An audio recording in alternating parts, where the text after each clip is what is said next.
Salam saudara-saudara semua, jumpa lagi dengan saya di channel Disciple and Training ya. Kali ini kita akan membahas pertanyaan-pertanyaan seputar melayani Tuhan ya. Bagaimana sih sebenarnya melayani Tuhan? Kenapa harus melayani Tuhan? Di mana melayani Tuhan? Jadi kebanyakan hamba-hamba Tuhan gitu kan. Ayo melayani di gereja, ayo jadi usher, jadi worship leader, jadi singer, jadi pengkhotbah segala macam ya gitu. Betul kita melayani Tuhan, tetapi kadang pada kenyataan sebenarnya kita melayani manusia gitu. Kita melayani organisasi, kita melayani bahkan ya sesuatu yang sifatnya kedagingan sebenarnya. Nah, hal seperti ini akhirnya orang enggan untuk melayani karena saya mah bukan pelayan Tuhan lah, saya mah nggak tertarik, saya mah tidak terpanggil untuk melayani di gereja. Dan itu betul memang. Ya, jadi saya termasuk adalah orang yang sudah lama tidak pernah lagi dan tidak mau untuk melayani di gereja ya, termasuk khotbah. Mungkin saya lebih baik khotbahnya kepada 10-12 orang saja ya, untuk dimuridkan, bukan untuk di khotbah saya menjadi pembicara di suatu ibadah ya.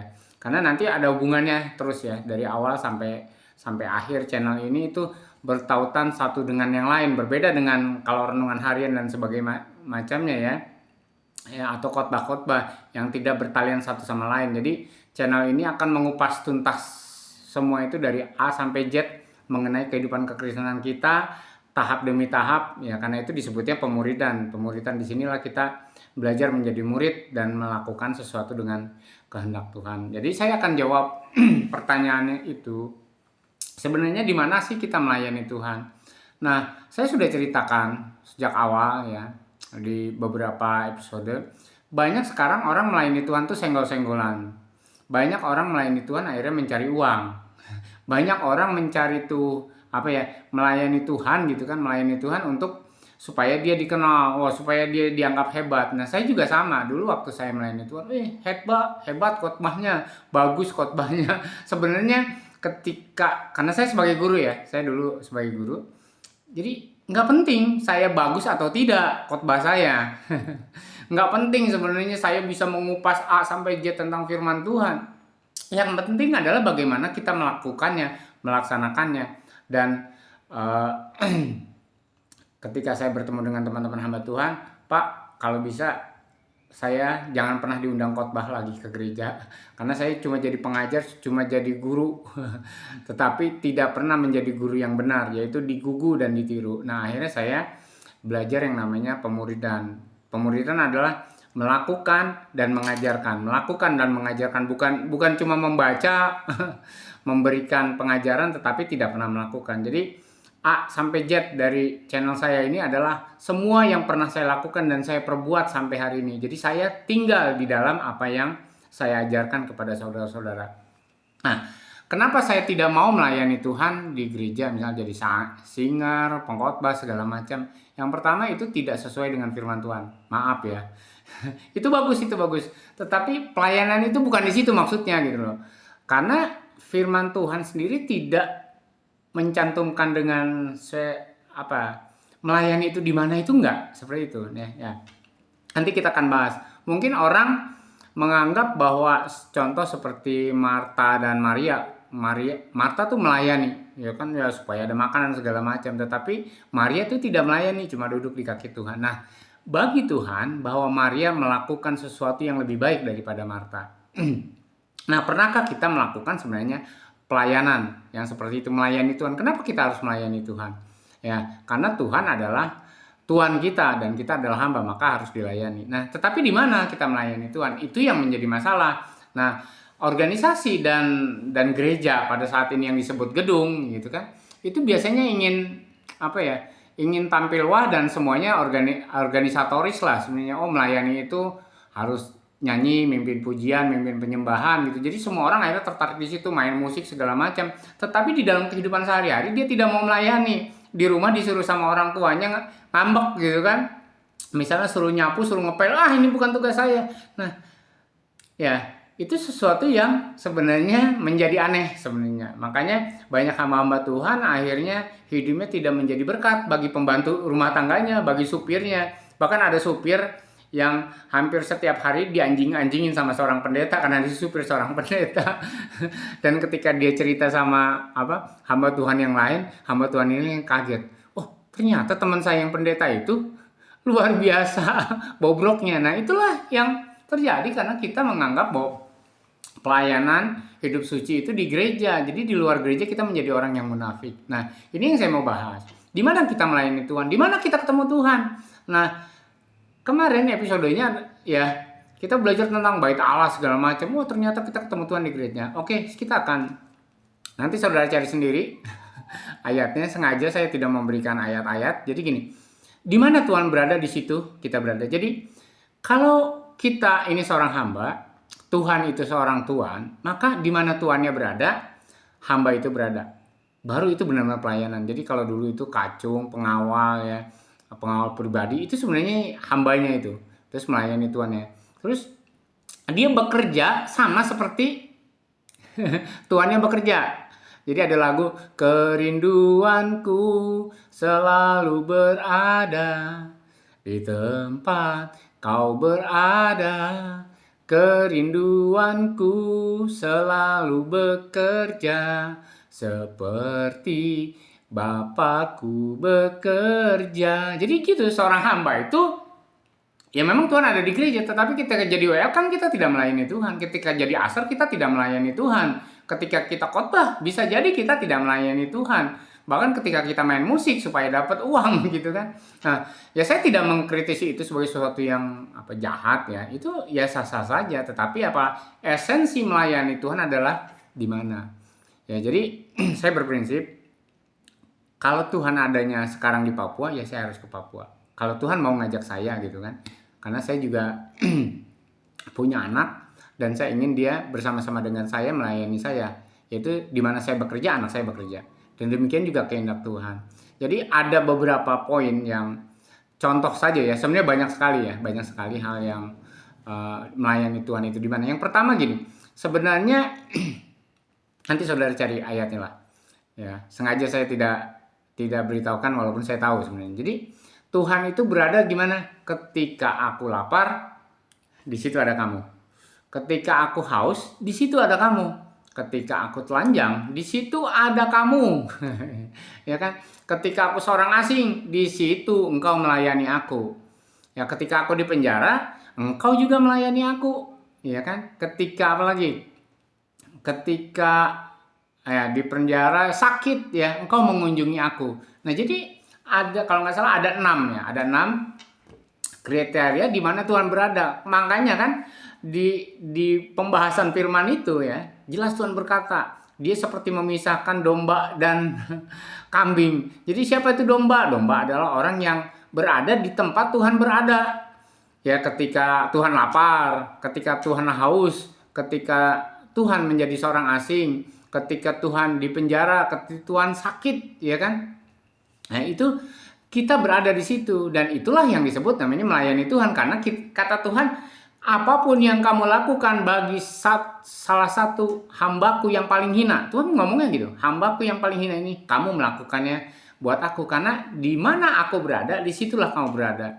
Nah, itulah yang sebenarnya sudah ditinggalkan oleh gereja-gereja sekarang. Gereja-gereja tidak ada yang misionari, tidak lagi punya misi marturia, sudah tidak ada. Gereja tidak menjangkau orang-orang miskin, orang-orang susah, karena dia anggap bahwa Tuhan cuma ada di gereja. Jadi wajib datang ke gereja gitu kan.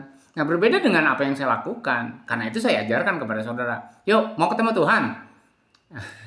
Yuk kita ke jalanan, lihat orang pengemis, lihat orang gila gitu kan, lihat lihat orang yang kelaparan, lihat orang kesusahan. Ya di situ kita ketemu Tuhan dan kita akan menangis dilawat oleh Tuhan. Dan dalam banyak, bahkan pernah saya mendatangi seorang preman yang hampir mencelurit saya, dan kami nangis-nangisan berdua karena Tuhan ada di situ. Dan saya melihat kuasa Tuhan dinyatakan. Dan karena itu saya bilang, saya tidak mau lagi khotbah di gereja gitu kan. Udah bertahun-tahun saya tidak mau. Dan karena satu dan lain hal juga memang saya tidak bisa ya. Saya bukan pastor ya. Tetapi saya melakukannya di jalanan. Saya melakukannya Ketika orang nggak bisa baca tulis, saya hadir di situ sama istri, ya kita ngajar baca tulis. Ketika orang lapar, kita kasih makan. Ketika orang jadi pengemis, bahkan saya pernah ngusir pengemis di jalanan karena dia bawa anak kecil, pulang gitu kan. Lalu saya kasih uang, pokoknya harus pulang karena anak ini nanti sakit, ibu yang berdosa, saya bilang gitu. Jadi kita melakukan di mana Tuhan berada. Jadi ketika itu terjadi, kita menyatakan kebenaran, bukan kemunafikan. Karena kita melakukan firman Tuhan itu dengan kita lakukan ya tanpa apa ya, maaf ya, saya dulu pengajar, saya dulu pengkhotbah gitu kan.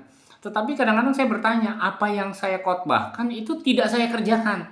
Ya kenapa? Saya akhirnya berkata, nggak usah lah, saya nggak usah khotbah. Lebih baik saya ngajar orang, ngopi-ngopi, makan-makan, rebus singkong, singkong goreng gitu kan misalnya. Terus kita ngomongin apa yang kita mau lakukan. Dan itu ternyata sulit. Dan kenapa ini menjadi keresahan saya, yang salah satu yang paling dalam adalah mengajak hamba-hamba Tuhan untuk menginjili itu sulit. Untuk menjadi terang di tengah gelapnya dunia itu sulit. Serius, saya tuh kalau mau marah, kalau mau nangis lah saya. Kenapa? Karena sulit. Karena pelayanan itu ya di gereja. Pelayanan itu ada orang khotbah, pelayanan itu ada di mimbar. Pelayanan itu ketika saudara pakai seragam tiap minggu menyambut tamu, gitu loh kan. Pelayanan itu ada minta kolekte, nyodorin kantong kolekte ke jemaat gitu. Nah, itu kan sebenarnya tidak ada di dalam firman Tuhannya, gitu loh. Jadi oke lah itu dianggap melayani Tuhan, tapi sebenarnya ya tidak esensi, tidak penting. Nggak ada saudara menyambut tamu pun nggak penting. Yang penting mereka disambut Tuhan, gitu kan. Nah, hal-hal seperti itu sebenarnya yang menjadi keresahan saya. Yuk kita melayani Tuhan di mana? Ketika Tuhan lapar, kita ada di situ. Ketika Tuhan haus, Tuhan ada. Kita ada di situ bersama-sama dengan Tuhan melakukan pekerjaan. Ketika Tuhan sakit, itu yang dikatakan, di mana aku berada? Ya ketika aku sakit, katanya. Nah, sampai waktu itu murid-muridnya berkata, kapan kami melihat engkau sakit? Kapan kami melihat engkau di penjara? Kapan kami melihat engkau lapar? Kapan kami melihat engkau telanjang? Nah, itulah yang Tuhan katakan. Dan itu tidak dikhotbahkan dan tidak diajarkan. Makanya gereja sekarang tuh stagnan. Gereja-gereja besar cuma rebutan jemaat supaya dapat uang yang banyak, tetapi tidak pernah berpikir Tuhan itu ada di mana. Nah, bahkan karena saya seorang yang suka teater dan segala macam, saya bahkan berencana mau buat film yang judulnya Tuhan Tidak Ada di Sini. Udah, lagunya sudah ada, skenarionya sudah ada. Saya ingin menunjukkan bahwa Tuhan itu tidak ada di gereja. Ya, mungkin Tuhan ada di klub-klub malam, di mana orang-orang susah, di mana orang-orang bergumul, tidak ada yang menolong. Ya, saya latar belakang saya tinggal itu di tempat yang esek-esek, di mana dugemnya itu luar biasa. Dari warung-warung remang-remang sekarang menjadi kafe-kafe disebutnya kan, diskotik lah. Dan ketika saya siang hari ya ketemu dengan wanita-wanita penghibur ini, ya mereka sebenarnya nangis. Mereka butuh uang, tapi tidak tahu bagaimana. Ada juga yang terjebak, ada juga yang terjerat, ada yang juga karena hutang. Ya kan, banyak sekali. Ada yang juga karena ditipu temannya, akhirnya dia terjerumus ke situ. Jadi sebenarnya mereka itu perlu ditolong gitu loh. Tapi karena mereka tuh ingin keluar, tetapi mereka tidak bisa dengan kekuatan mereka sendiri. Ya butuh ada orang yang menyatakan, Tuhan ada, Tuhan sayang kamu bisa lepas. Nah, itu yang saya rasa contoh pengalaman saya lah. Ternyata di dunia gemerlap yang malam, yang semua orang minum, semua orang mabuk, semua orang, ternyata mereka semua haus dan lapar akan kebenaran, tetapi nggak ada yang mereka kasih makan. Jadi seperti yang firman Tuhan katakan, bagaimana mereka mau percaya kalau tidak ada yang memberitakan firman Tuhan? Bagaimana mereka bisa mendengar kebenaran kalau tidak disampaikan? Nah, gereja sekarang senangnya ya udah bikin pengajaran, bikin apa, tapi untuk internal tidak pernah diajarkan untuk misalnya, yuk kita ngomong ke jalanan, kita ngobrol-ngobrol aja sama pengemis, sama gelandangan namanya, bagaimana Tuhan sayang sama mereka. Dan itu tidak ada programnya. Dan saya beberapa tahun terakhir ini juga mendatangi teman-teman hamba Tuhan. Dan semuanya gereja itu bergumul dengan gedung, belum bayar ini, belum bayar itu, uangnya kurang, cari pendanaan sana sini gitu kan. Bahkan ketika ada satu hamba Tuhan teman saya gitu dapat dapat uang dari negara gitu kan sebanyak 50 juta itu habis buat ngecat tembok buat apa? Bikin sound system yang lebih bagus lagi, ganti proyektor yang sudah puluhan juta. Dan saya kecewa di situ karena padahal dia ngundang saya ke gereja itu supaya, yuk Parta, yuk kita bikin gimana jemaat ini punya pekerjaan, jemaat yang nganggur punya pekerjaan, punya usaha. Dan saya hadir di situ. Saya kan bertani, yuk gimana kita cari lahan untuk kita bertani pemberdayaan jemaat sehingga jemaat itu punya punya pekerjaan, dan ketika mereka punya pekerjaan mereka beribadah dengan tenang kan karena perut mereka kenyang. Tetapi sekarang ini mereka itu ya luntang-lantung sana sini. Saya gabung di situ, saya ingin membantu, tetapi ternyata ketika dapat uangnya habis buat ngecat gereja, dindingnya pakai wallpaper semuanya yang puluhan juta, 50 juta habis. Karena kalau saya pinjem gitu buat orang jualan gado-gado jemaat 500.000 cukup lah orang jualan gado-gado gitu kan ya, atau kita buat bagi makan anak-anak jalanan di Bogor gitu kan, yuk kita bagilah 100.000 itu dapat 10 kok, 10 bungkus ya kan. Ini yang tidak pernah kita lakukan. Akhirnya pelayanan kita itu pelayanan melayani manusia, pelayanan ngumpulin uang, pelayanan ngumpulin orang untuk sehati sepikir dengan dia, bukan sehati dan sepikir dengan Tuhan gitu loh. Ya makanya gini, saya tidak akan ngomongin orang yang jauh dari saya atau teman-teman ini. Saya ngomongin lingkaran saya aja. Jadi banyak sama Tuhan, ketika dia punya pengajaran ini ya, contohlah misalnya perpuluhan yang dia paksakan, misalnya persembahan sulung yang harus dia berikan, dan saya ngomongin gitu loh. Karena memang butuh, gerejanya butuh dana, iya kan, butuh sewa gedung, bangun gedung, iya kan. Bahkan ada satu gereja tuh minta tanda tangan keluarga, nyariin semua gitu, nggak jelas. Jemaat sendiri nggak mau tanda tangan. Kenapa? Wah, kan harus ngasih KTP, nanti KTP-nya disalahgunakan buat pinjol lagi kan. Nah jadi itu, karena tidak ada kepercayaan, semuanya membutuhkan sesuatu tetapi tidak memberikan sesuatu. Jadi ada beberapa saya mau cerita begini. Dulu saya ketemu di Jakarta sebelum, ya saya ingat sebelum tsunami Aceh.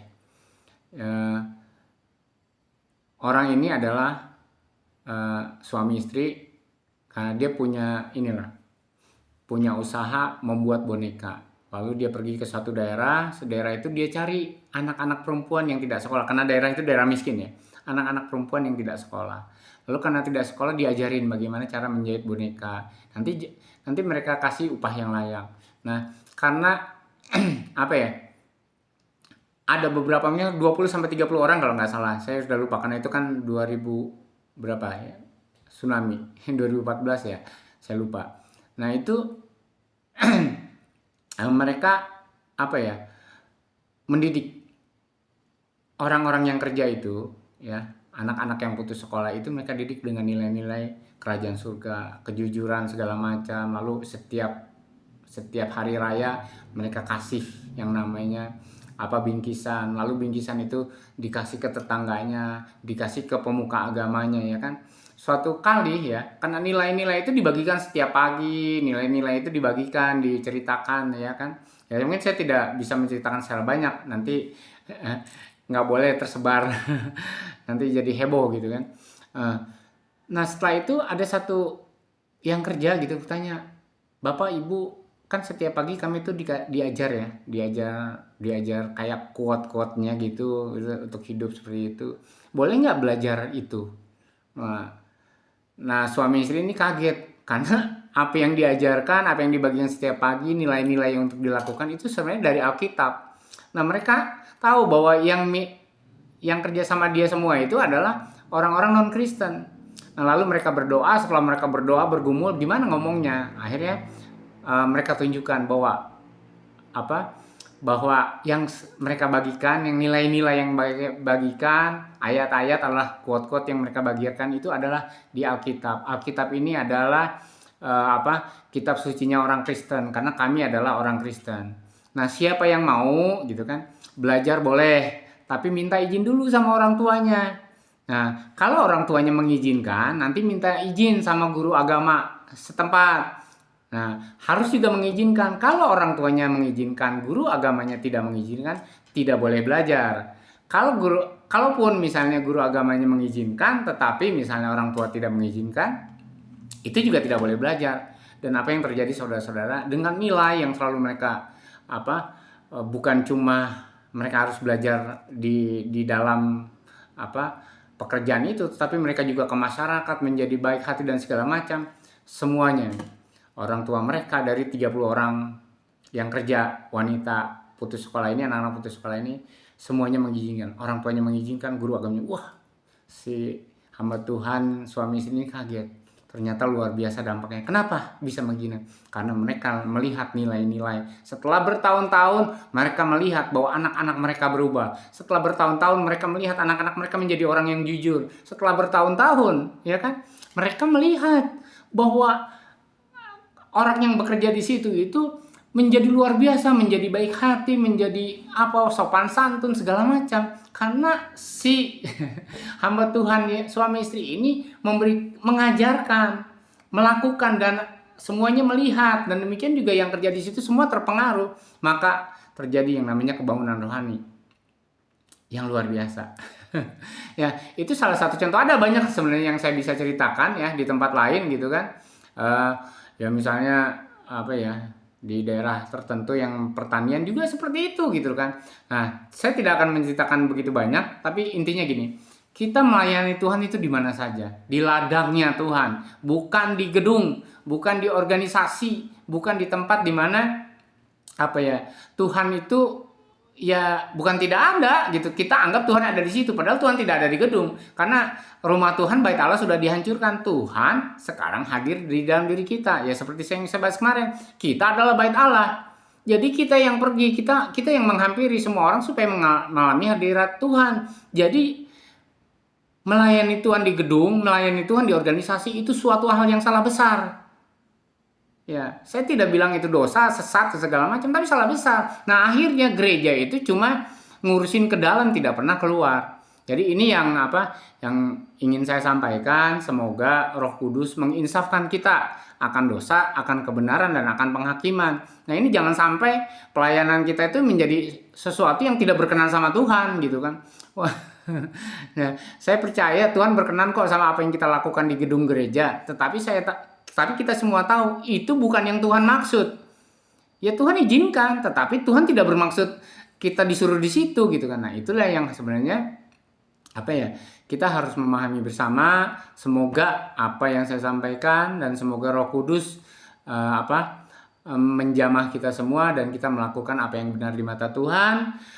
Bukan melakukan berdasarkan keinginan kita sendiri, ini caranya, tetapi lakukanlah dengan cara Tuhan. Di mana Tuhan berada, pelayannya akan berada. Di situ kita melayani Tuhan, di tempat Tuhan berada. Tuhan tidak tinggal di gedung-gedung buatan tangan manusia. Itu sudah dikatakan sejak zaman dahulu kala. Dan Stefanus dirajam gara-gara ngomong itu karena dianggap pelecehan terhadap agama. Ya, terima kasih sudah menyaksikan. Yuk kita belajar melayani di lingkungan sekitar kita, melayani yang tadi kepada kelompok-kelompok orang yang lapar, haus, sakit, di penjara dan sebagainya. Di mana Tuhan berada, di situ hambanya berada. Kalau memang kita mau jadi hamba Tuhan, kalau nggak mau jadi hamba Tuhan ya nggak apa-apa.